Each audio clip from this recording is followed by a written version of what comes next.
Western Spring Television. Ours it is.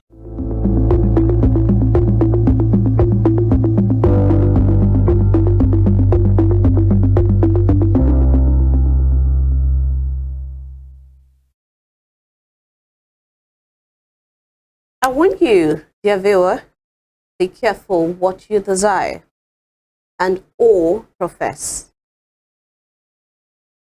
One of my constant statements is I experience and enjoy warm reception everywhere. And like a flood, the responses are coming in torrents. Thank you for watching and accepting Spring Clinic on Western Spring Television. This program is brought to you live from the studios of Western Spring Television. My name is Temitope Ajijola Oluwola. Thank you for watching again today. And you know, last time on the show, we were talking about the different, systems in the body. We talked about, we mentioned and listed the respiratory system, the circulatory system, the digestive system, the excretory system, the nervous system, the reproductive system. We have had the digestive system, exclusively. And today, just like I promised you, we'll be bringing you the respiratory system. And we have the honor of our in-house medic here in the house and in the studios, Dr.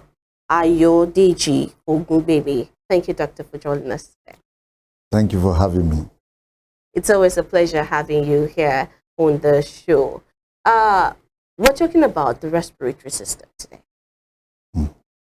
Where do we begin with the respiratory system? Okay, thank you so much. And I want to appreciate the management for this platform, reaching out to people. It's really a great work. So, respiratory system. Where do we start from? Okay, let me start from the anatomy. And I'll be as basic as possible so that our viewers can grasp what we're talking about. Let's start from the nose and the mouth. Last time I mentioned that when it comes to the issues of systems, we could have organs and maybe an organ performing one or two other functions, which means an organ could be part of two or more systems. And I can remember I listed that of the liver, and now the mouth. Last time I mentioned that the mouth is a part of the digestive system. So this time around, the mouth could also be included as part of the respiratory system. However, one would say the nose, but we all know that sometimes when the nose appears blocked, the way people say it, we breathe through our mouth. So for whatever reason that the nose cannot bring in the air, then we open our mouth to inhale or to exhale. So we could say the mouth and the nose. So from the mouth and the nose, we move to the back of the mouth and the nose. And the back there we call the pharynx. So the pharynx is like, the mouth is beneath, the nose is above, the nasal cavity. Then at the back, the two are together. There's no difference. So that's the pharynx. So from the pharynx, we move to the larynx. And the larynx is what people call the voice box. That's where we have the larynx. So from the larynx, we move to the trachea. From the trachea, we move to the bronchioles. From the bronchioles, we move to the bronchioles. So the bronchioles are just, so it keeps branching. These are like tubes, keeps branching. And eventually we get to the alveoli. The alveoli is just like a sac. So we have maybe about 150 million alveoli in a human body. So now the goal is that there should be a thin membrane where oxygen, that is air, is exchanged between the cardiovascular system, that is the blood, and then the respiratory system. Because the goal of the respiratory system is to bring in oxygen into the body and then to take out carbon dioxide from the body. So that exchange system will be difficult if the, let me use the word thickness. If the thickness of the membrane is so much, then it will be difficult for diffusion to occur through that thick membrane. So the system keeps getting thinner and thinner and thinner and thinner until it gets to the alveoli. And each alveoli, which are like respiratory sacs, are surrounded by capillaries. Capillaries are the end terminals of the cardiovascular system.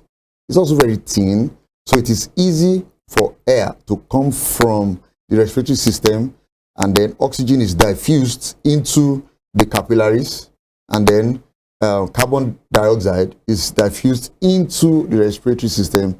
So oxygen comes in, how should I put it? Air comes in higher concentration of oxygen. Then the blood that is getting to the alveoli has a low concentration of oxygen and a high concentration of carbon dioxide. Can I continue? Yes. So the higher concentration of oxygen in the air that we breathe in gets diffused into the capillaries. And then the higher concentration of carbon dioxide in the capillaries gets diffused into the alveoli. So the air that I'm bringing in now, that I'm inhaling, has a higher concentration of O2, that's oxygen. The air I'm breathing out has a higher concentration of carbon dioxide. The blood that is getting to the lungs, that is invariably to the alveoli, that is getting there, is high in CO2, carbon dioxide. But the one that is leaving the lungs is high in oxygen. So from the lungs, the blood that is leaving the lungs is now high in oxygen. And that's one that now gets to the heart. That is, and then the heart pumps it out. So everybody, or every part of the body, now gets nourished in oxygen by the oxygen trapped from the respiratory system. All right, so doctor, you said, I'm sorry to cut you, the air coming through the lungs, coming into the body. Coming to the body? You said it's high. It's high in oxygen. In oxygen. Yes. Now that word high, I was thinking it would just be oxygen. Does it mean that there are other things? Yes. Right there. There are other components of air. The air we breathe in has other components. Oxygen is just what we need. And that is why it is useful to us. The other parts of it, then sometimes, depending on the environment you are, other components could be added due to impurity and things like that. Even carbon monoxide is part of what is around. So we have the components of that. However, the other part of the respiratory system I need to mention is that because there are other organs or other parts of the body that surrounds the respiratory system. For example, the lungs does not just breathe in and out on its own. It is surrounded by, let me start from the base, you have the diaphragm. A lot of times people don't look at the diaphragm as part of the respiratory system because it is the diaphragm largely that is responsible for breathing in and breathing out. Anytime the diaphragm in a relaxed mode is like a dome-shaped smooth muscle, just dome-shaped, like arced, curved. But when it contracts, it straightens out, it flattens out. So when it flattens out, it pulls down the lungs. So when I say breathe in, you notice that the lungs get bigger, wider, so as to bring in air. Because the diaphragm is now flattening out. So it increases the capacity of the lungs to bring in air. But when it relaxes, it causes you to exhale. The lungs get reduced in their capacity and thereby push out air. That's one. Two is that we have the rib cage. We have our ribs. Our ribs help to protect the lungs. And then we have the intercostal muscles. Now, most times we don't use this in breathing. But whenever there's a difficulty with breathing and that of the diaphragm is not enough, then we use these ancestral muscles. And for example, somebody is finding it difficult to breathe for whatever reasons. Then you find them trying to hold. At that time, he's using the ribs and then the intercostal muscles so as to increase the work of the diaphragm. So that further expands the capacity of the lungs to take in air. So without any problem, the diaphragm is enough. But with the problem, it needs help. So this other ones are coming. So when doctors see that a patient comes to the hospital and is using the other muscles to breathe in and breathe out, we say this person is in distress. I'm looking at you now. Air is going in through your nostrils and coming out, but you are not flaring. That is this.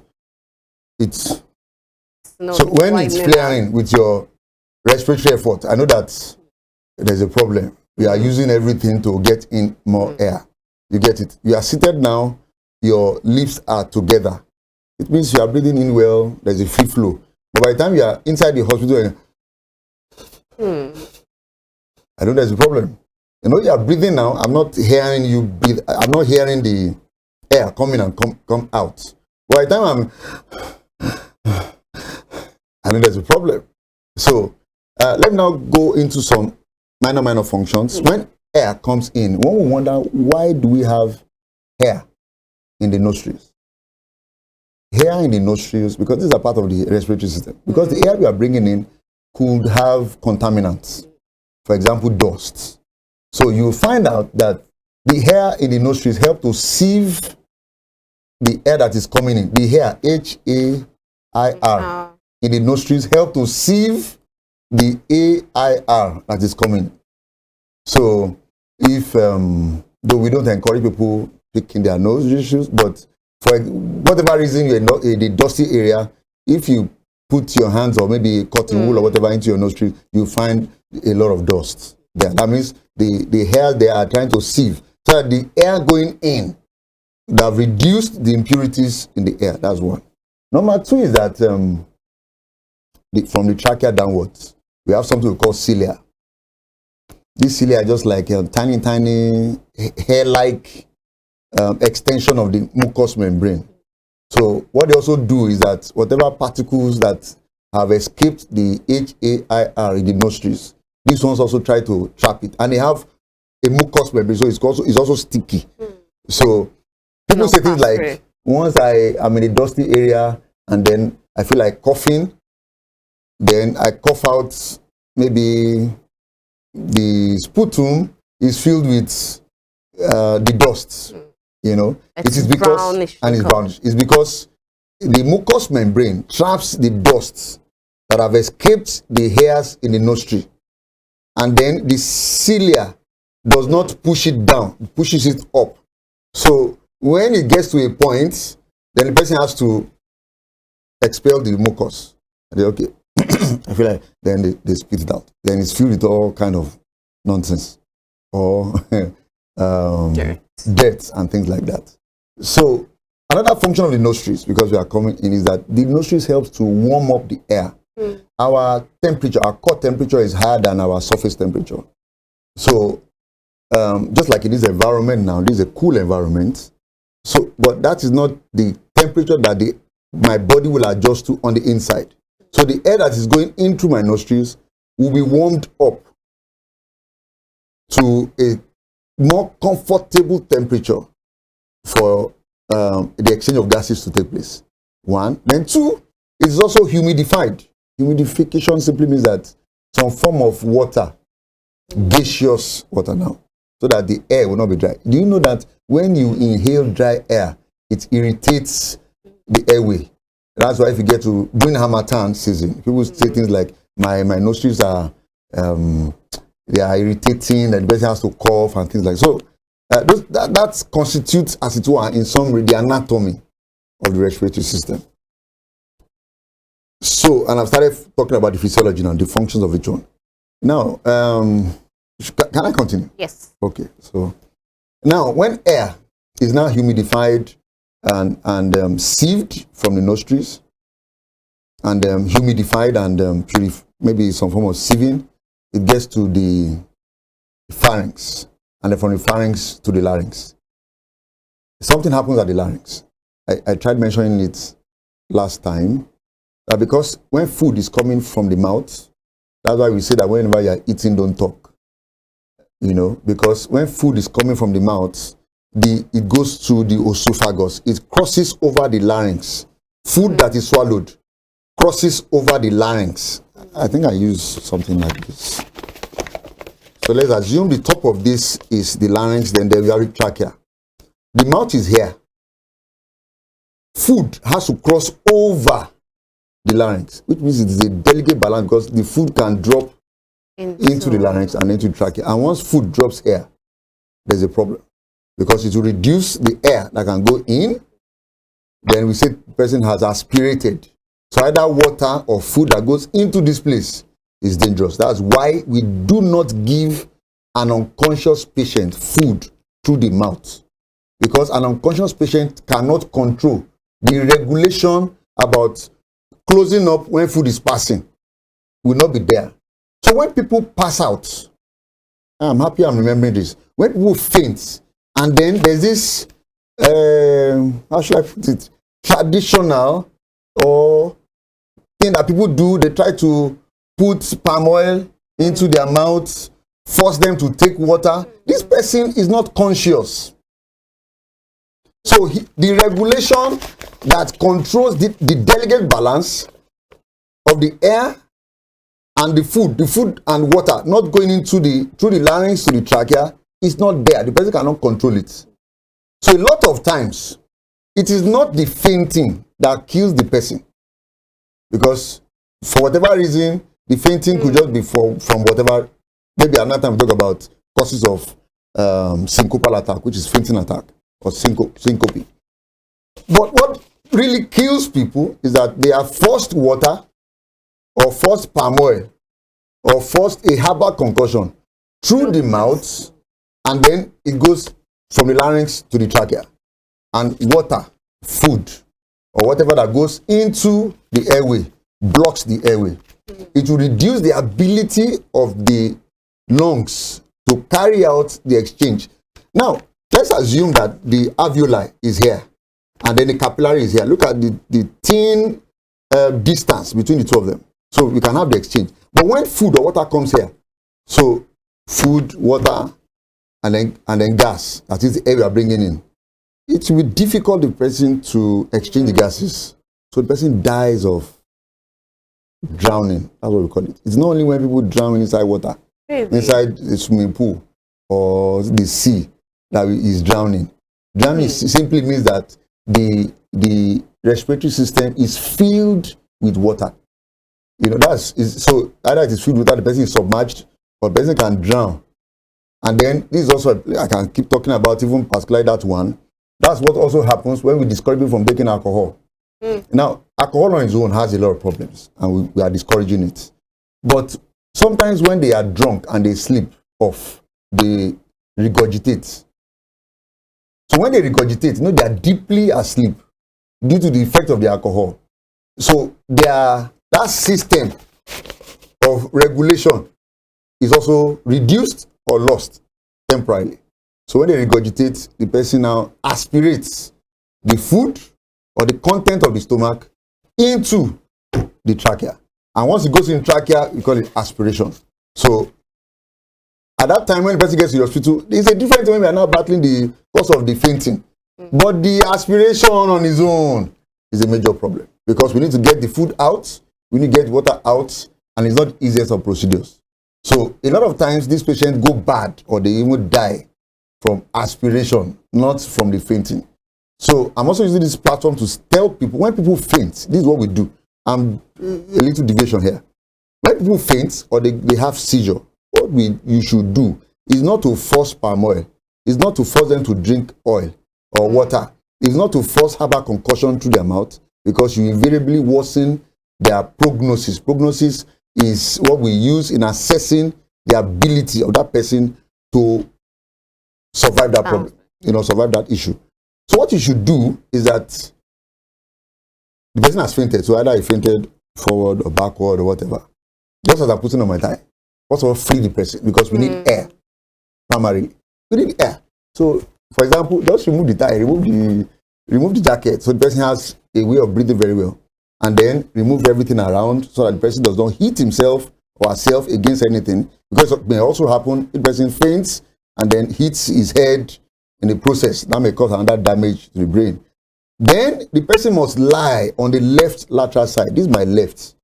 Like, so that if there's a vomit that is coming, we call it vomitus, it does not go into the trachea.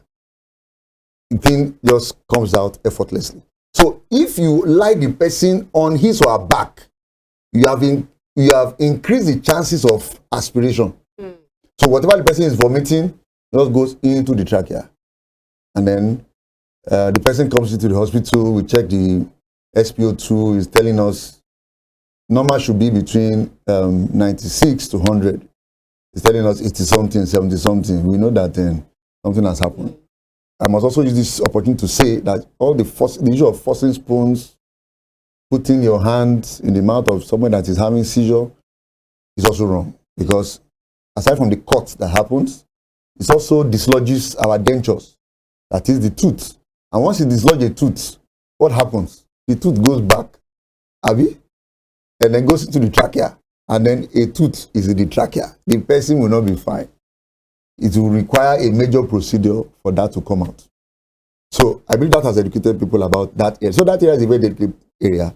And that's why I also say that when you're eating or drinking, don't talk. Because once you are talking, it's also the function of the respiratory system that produces sound.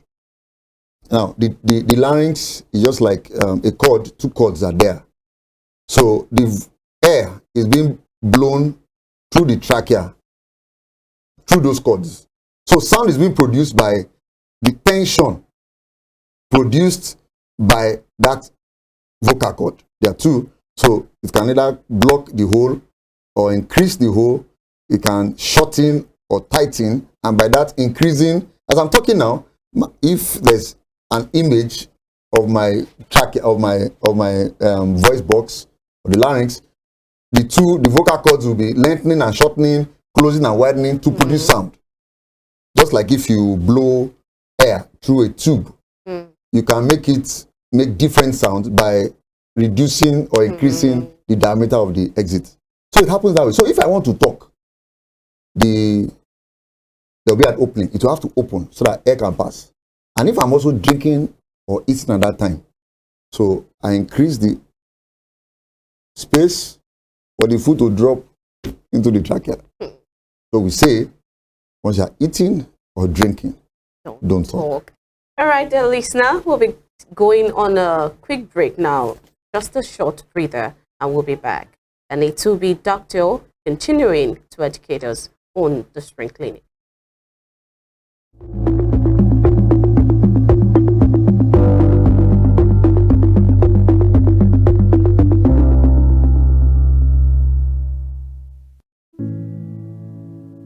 Up to 75% of human infectious diseases originates in animals.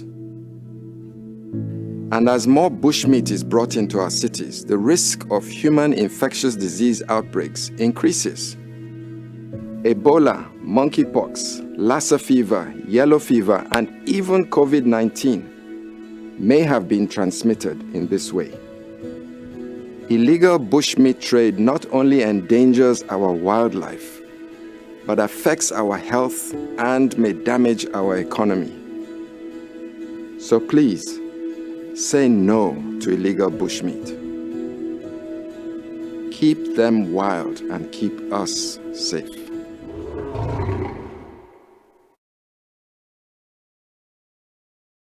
Illegal bushmeat is not cool, but it's on sale in our cities, risking extinction and our health. And many of our iconic wild animals are threatened. So please, be cool and say no to illegal bushmeat. And let's make Nigeria better for wildlife and safer for us all. Keep them wild, keep us safe.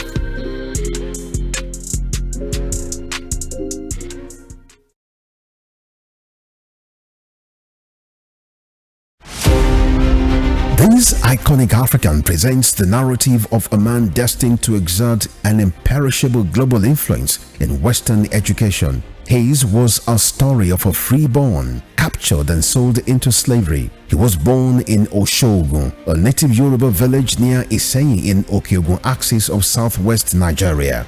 Samuel Ajayi Crowther was the foundation student of Fora Bay College, Sierra Leone, the foremost university where the pioneer set of native Africans were educated. Samuel Ajayi Crowther's greatest contribution to humanity was his translation of the Holy Bible into the Yoruba language. The man who authored the Yoruba dictionary was also credited with the translation of English classic hymns into Yoruba and the Ekwere languages. Samuel Ajayi Crowther's private residence in Badagry, incidentally, the first story building in Nigeria, is an archival museum dedicated to the memory of Africa's first bishop.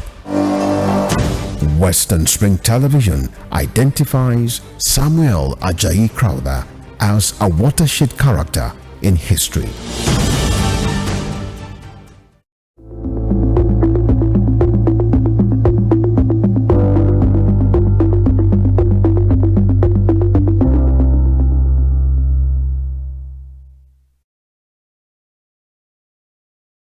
Thank you very much for keeping faith with us on Spring Clinic on Western Spring Television.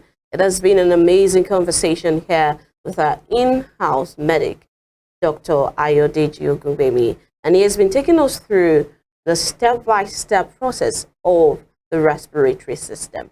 And doctor, we were talking about, we're there between the larynx and talking about the air and, how there could be, a form of problem when you're talking while eating. Okay. I ended by saying that. I think I explained that. So we tell people don't talk while eating. In fact, not that we only tell people. I think it has been part of the etiquette of eating. But now we know why. Because it's once you follow that etiquette, it protects against aspiration. And once there's aspiration, that's what leads to choking.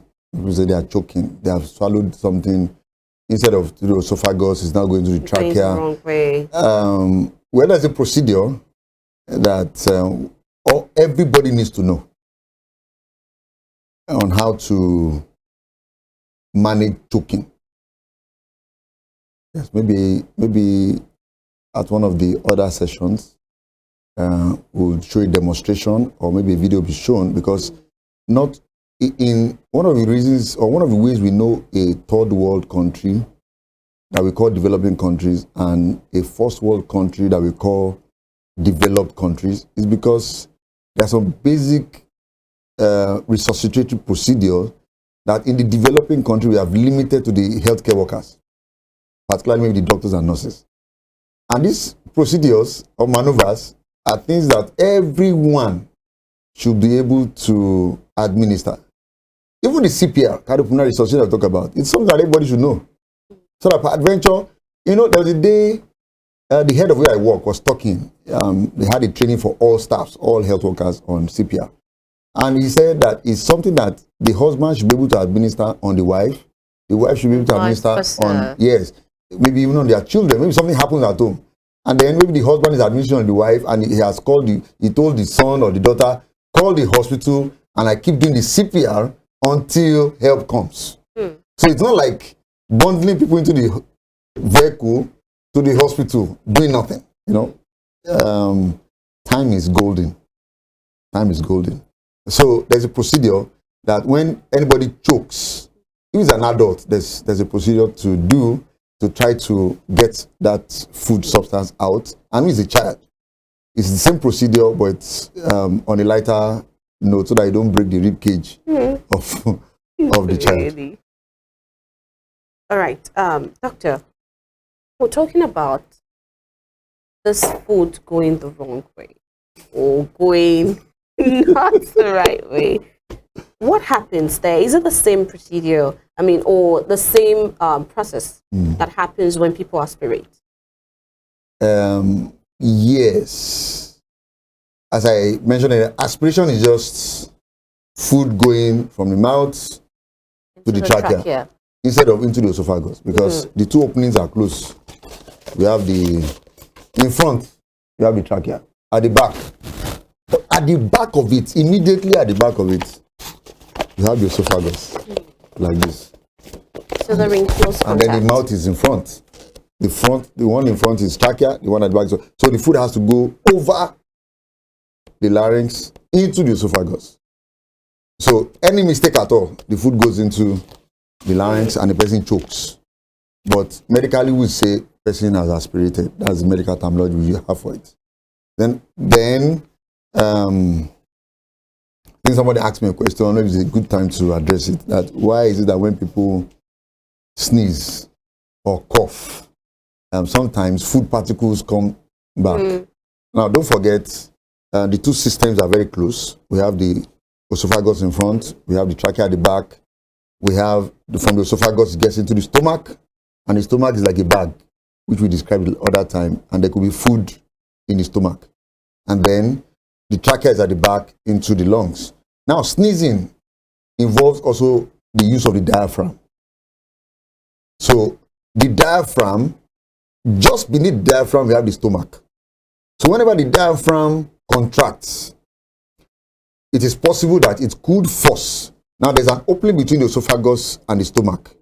You get it? And that goes through the diaphragm. So, whenever the diaphragm stretches, it is possible that the opening of the esophagus into the stomach could widen, and then the content of the stomach could be forced up, and then the person has it like maybe the last meal, particles of the last meal coming out, maybe into the mouth and maybe into the nostrils, because I mentioned that at the back of the nostrils and at the back of the mouth is just a single space.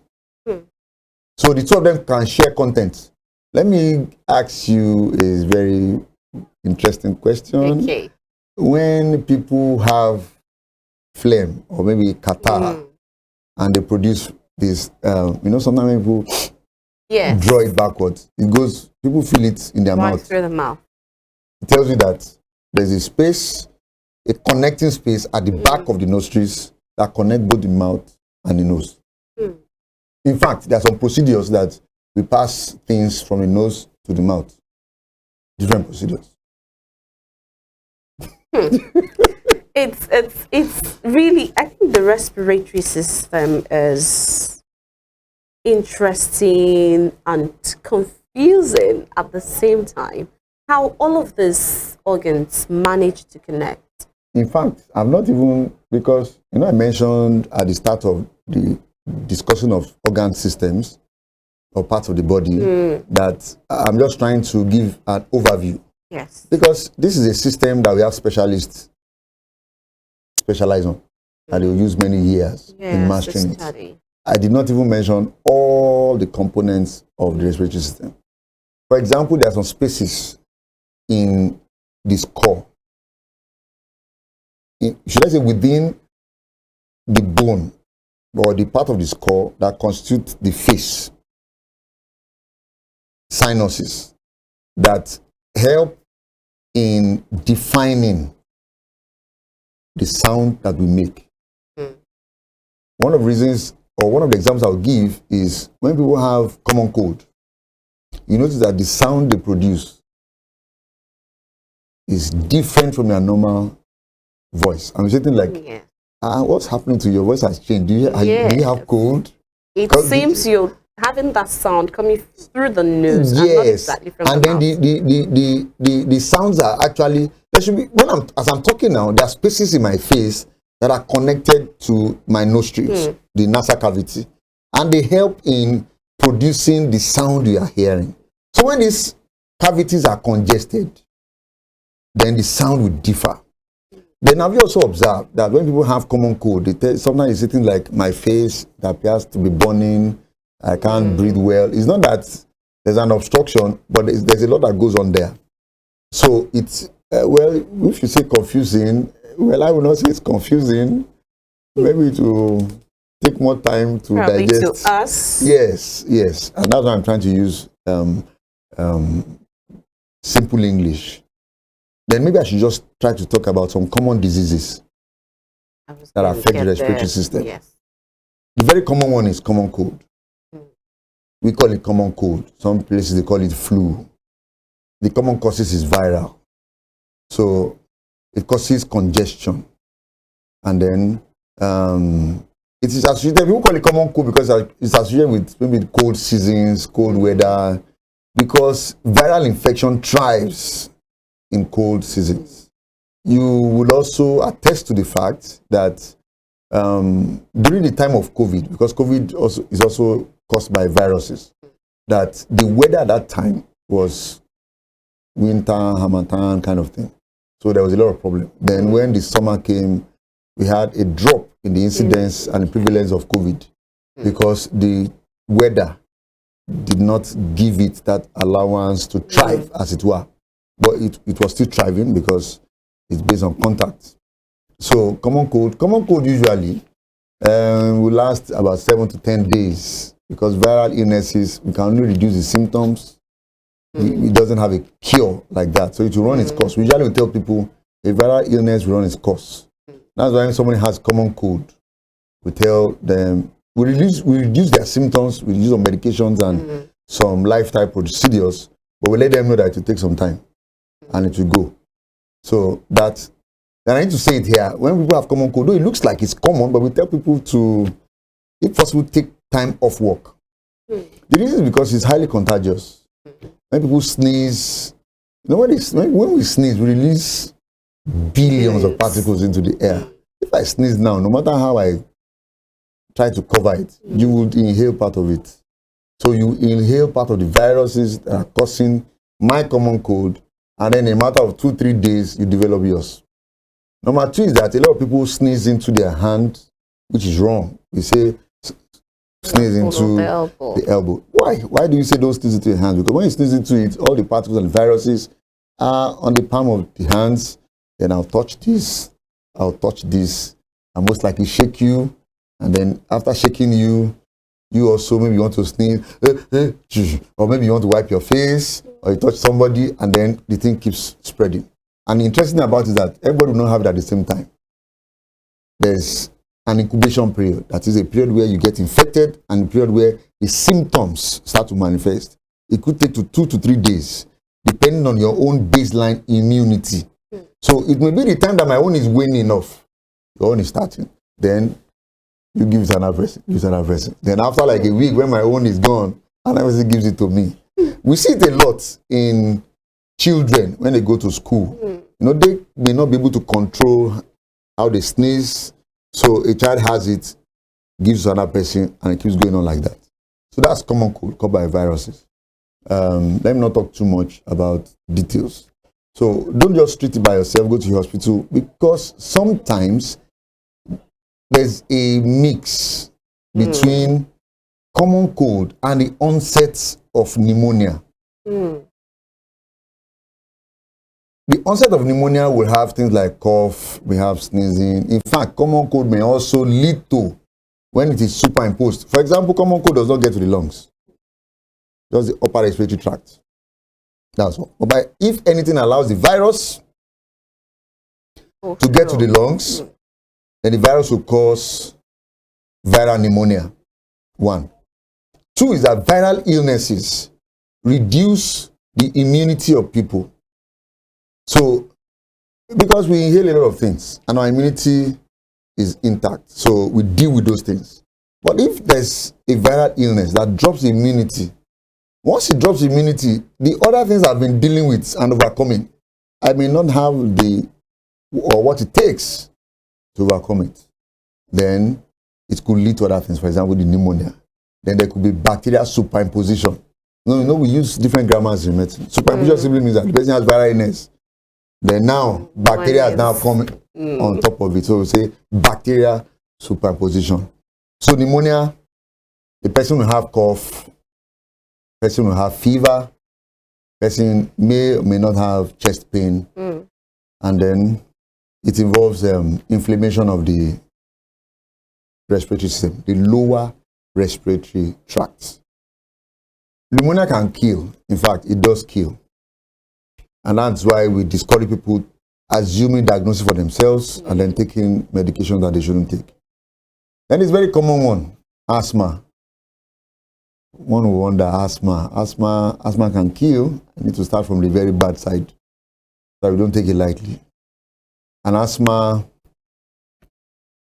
how should I define it? I want to define it in a way that people will understand it. Asthma, whenever somebody is asthmatic, it simply means that there's an ongoing, continuous inflammatory process in the airway of that person. So even if they don't have asthmatic symptoms, the way people call it, there's a continuous inflammatory process that is going on. They only have acute exacerbations. That is, people may call it flare. They just flare up, come down. But that down is not to normal.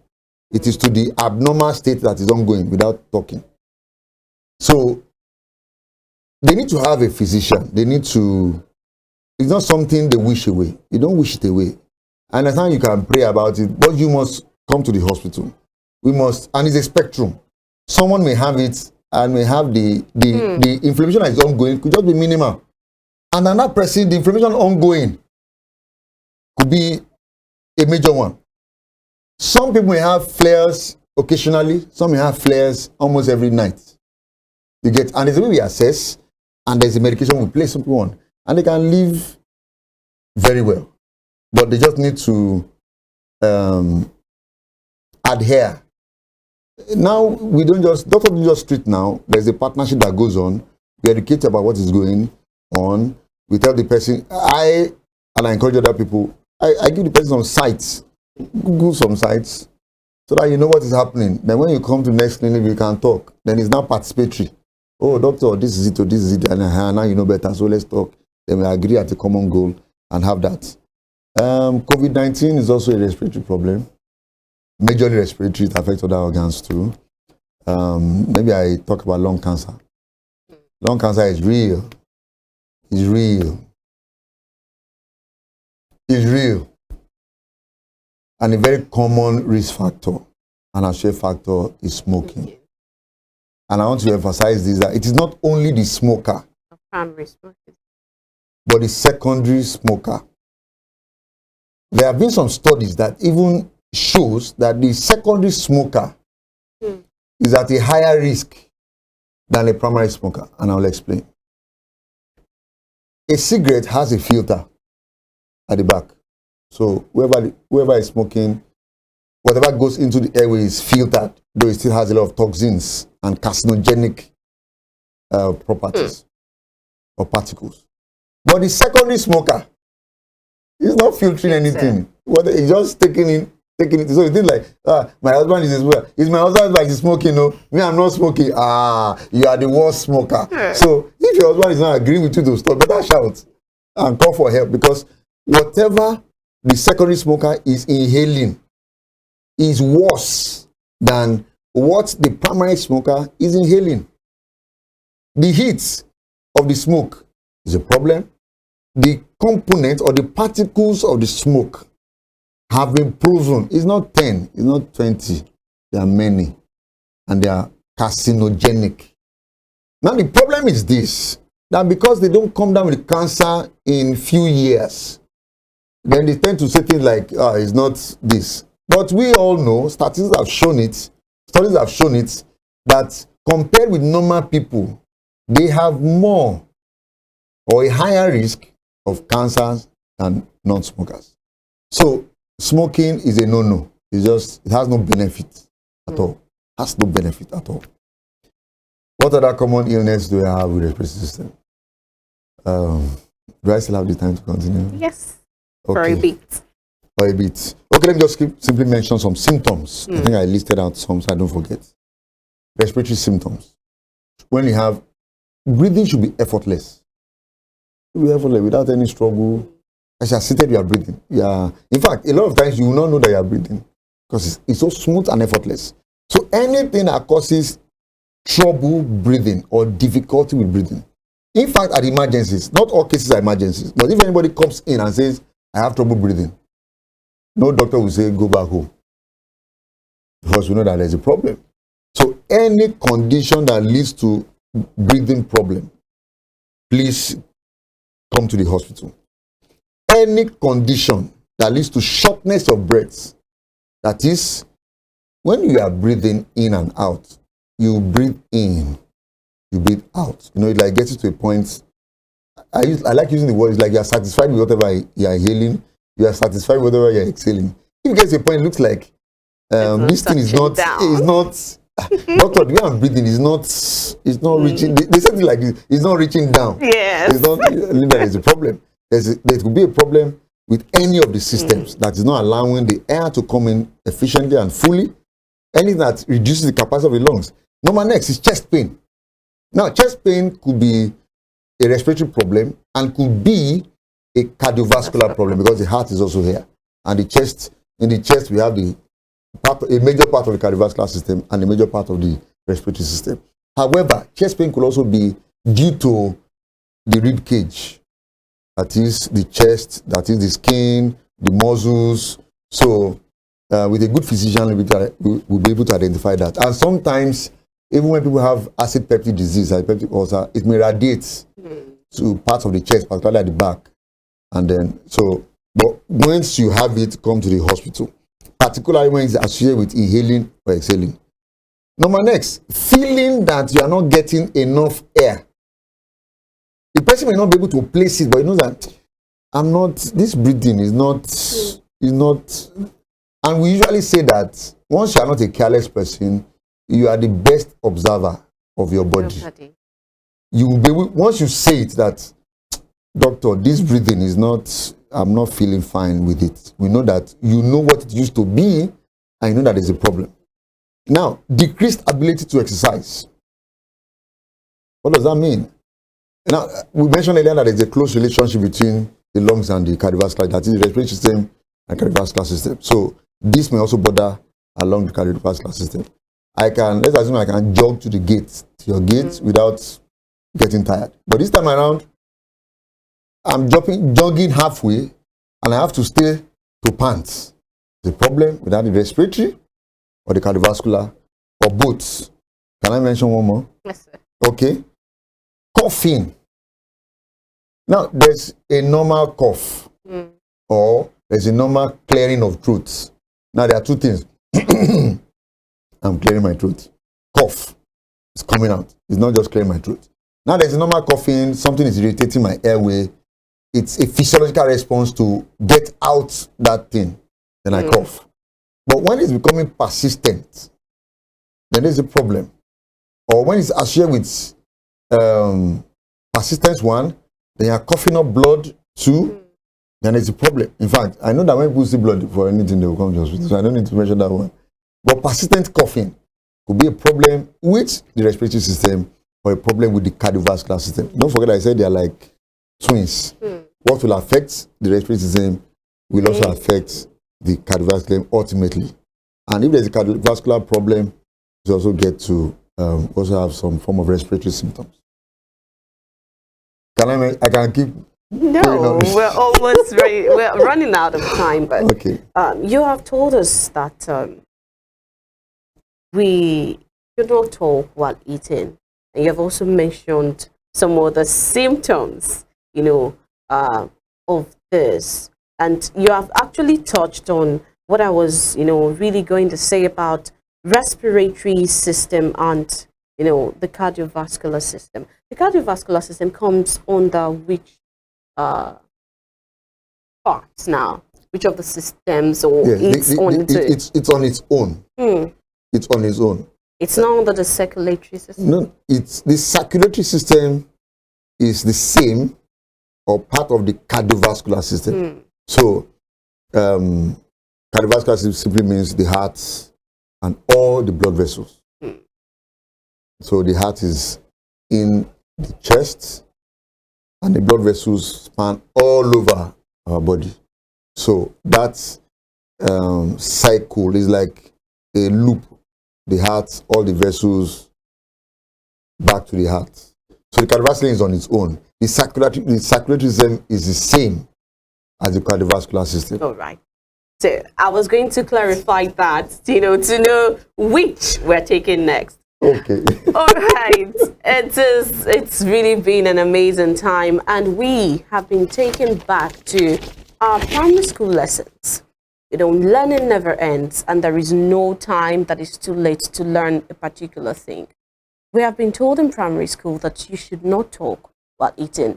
Doctor has emphasized it again today that you should not talk while eating. And today on the show, You already know why.